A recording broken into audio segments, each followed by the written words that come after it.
I commend the Nigeria Interreligious Council for its persistence and commitment to fostering dialogue and unity in our nation. Your work reminds us that religion at its best should guide, inspire, and unite us, and not to divide us. The etymological meaning of religion, or its root, comes from Latin, the Latin verb religare, and religare means to bind, to tie together, which means we are either bound to God or we are bound to one another. That is the function of religion. Today's theme, religious literacy and national cohesion, speaks directly to one of the most urgent needs in Nigeria. Religion must go beyond outward practices or intellectual knowledge. It should transform us inwardly, turning intolerance into friendship, hostility into love, and conflict into collaboration. Too often, violence and division are wrongly justified in the name of religion. This stems from understanding of what religion truly represents. True religious understanding should produce disciplined, compassionate, and enlightened individuals, people who build peace and not destroy it.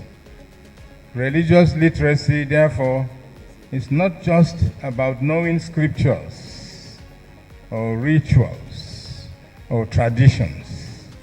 It is about understanding the core values shared by all faiths. It's about love, justice, compassion, and respect for human dignity. When we truly live out these values, we cannot become threats to one another. Instead, we become agents of peace and reconciliation. Dialogue remains very essential. His Eminence, the Sultan of Sokoto, has insisted that this is so important.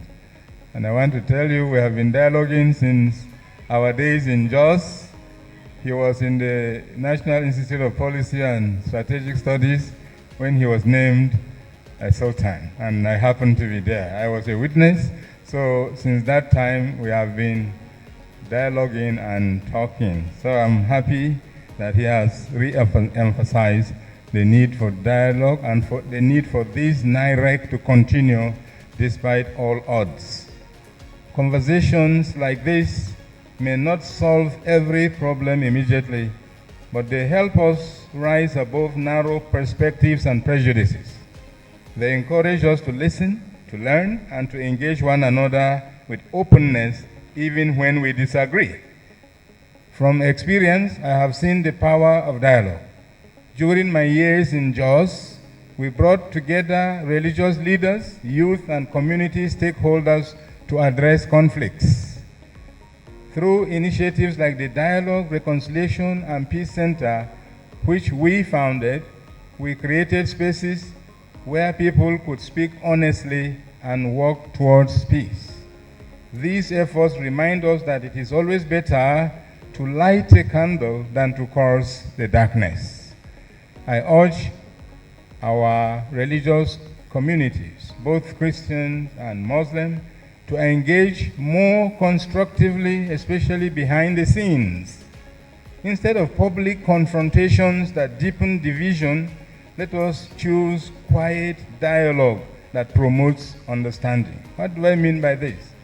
Those who represent Muslims and those who represent Christians, when there is a misunderstanding, we shout it out in the media. We are so vocal and so sometimes antagonistic. I say, can't we do this behind the scenes as leaders? When elders disagree, they sit under the mango tree in the village and they talk about it, they tease it out. But we rush to the media to express our discontent and so on. In a country as diverse as Nigeria, we must embrace a religion of the heart, one that prioritizes empathy, humility, and shared humanity. Our diversity should be our strength, not a source of conflict. We should also ask ourselves difficult questions. Are we not tired of violence? Are we not concerned about how others perceive us as a nation? It is time for honest self-examination and a renewed commitment to unity. Let us redirect our energy toward the real challenges we face, and there are many, multidimensional. We have youth unemployment, poverty, insecurity, and the suffering of millions.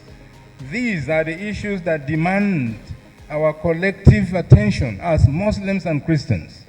Religion should motivate us to serve, to uplift others, and to bring hope to those in need. At a time when other nations are advancing through innovation and cooperation, we cannot afford to remain divided along religious lines in Nigeria. We have done that for too long. We cannot afford to remain divided along religious lines in this country, beloved Nigeria. Faith must become a force of collaboration, not competition. As the Ufuk Dialogue Foundation puts it, reserve in your heart a seat for everyone. This captures the essence of religious literacy, an openness that recognizes our shared humanity above all differences. Let this gathering inspire us and inspire a renewed commitment to building a Nigeria where faith unites us, strengthens our national cohesion, and guides us toward peace, justice, and prosperity. Thank you so much.